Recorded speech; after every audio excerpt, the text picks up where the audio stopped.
স্বপ্নযাত্রা মৃত্যুযাত্রায় পরিণত। শনিবার লিবিয়ার পূর্বাঞ্চলে ভূমধ্যসাগরের উপকূলবর্তী ব্রেগার পশ্চিমে আল আকিলা এলাকা থেকে অন্তত ২০ জনের লাশ উদ্ধার করা হয়েছে। মরদেহগুলোর সঙ্গে কোনো ধরনের ডকুমেন্ট পাওয়া না যাওয়ায় তাদের জাতীয়তা শনাক্ত করা সম্ভব হয়নি। তবে স্থানীয় রেড ক্রিসেন্টের ধারণা নিহত সবাই বাংলাদেশের নাগরিক। উন্নত জীবনের নেশায় বছরের পর বছর ঝুঁকি নিয়ে অবৈধ পথে ইউরোপ পাড়ি দিচ্ছেন বাংলাদেশিরা।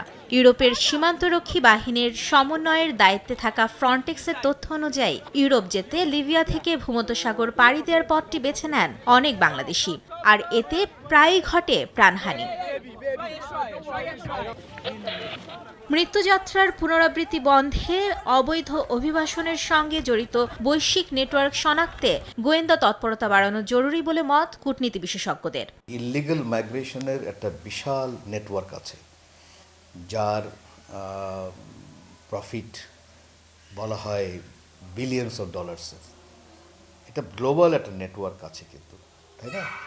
তো সেখানে একটা পুলিং ফ্যাক্টর আছে, কারণ যারা এর সাথে জড়িত তারাও এই স্বপ্নগুলো দেখায়। তো ওই নেটওয়ার্কটাকে আসলে ভালো করে দেখা দরকার। এখানে ইন্টেলিজেন্সের একটা বড় দায়িত্ব আছে। সরকারেরও উচিত বড় আকারে এর উপরে নজর দেওয়া, ওই নেটওয়ার্কটাকে যতখানি পারা যায় ওর পিছনে লাগা, এবং সেই নেটওয়ার্ক যেন না বসে। সচেতনতা বৃদ্ধির পাশাপাশি রাষ্ট্রের স্থিতিশীলতা আনার মাধ্যমেও নাগরিকের উন্নত জীবনের নেশায় ঝুঁকি নেওয়ার প্রবণতা কমানো সম্ভব বলে মনে করছেন সংশ্লিষ্টরা। দালাল হয়তোবা দেখা যাচ্ছে যে তার ফেসবুকে সে দেখাচ্ছে আজকে আমি ইটালিতে ঘুরতেছি, আজকে আমি জার্মানিতে ঘুরতেছি, সে ওই পোস্টগুলো করতেছে আসলে মানুষকে অ্যাট্রাক্ট করে, সে তার কাস্টমারকে জোগাড় করার চেষ্টা করছে। এই জার্নিটা যে অনেক রিস্ক জার্নি, এইটা হয়তোবা তার এবং তার পরিবার এটা উপলব্ধি করতে পারছে না।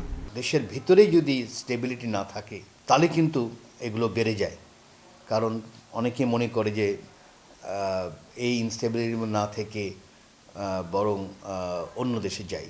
বাংলাদেশ ড্রিম তৈরি করা দরকার। তার কাঠামোগুলো যদি মানুষ দেখে, তারা তখন বুঝতে পারবে যে ঠিক আছে, এই ড্রিমটার পিছনে ছুটলে আমারও লাভ হবে, দেশেরও লাভ হবে। মানব পাচার ঠেকাতে স্থানীয় দালালের পাশাপাশি আন্তর্জাতিক চক্রের বিরুদ্ধে আইন শৃঙ্খলা বাহিনীর তৎপর হওয়ার উপর জোর দিচ্ছেন বিশ্লেষকরা।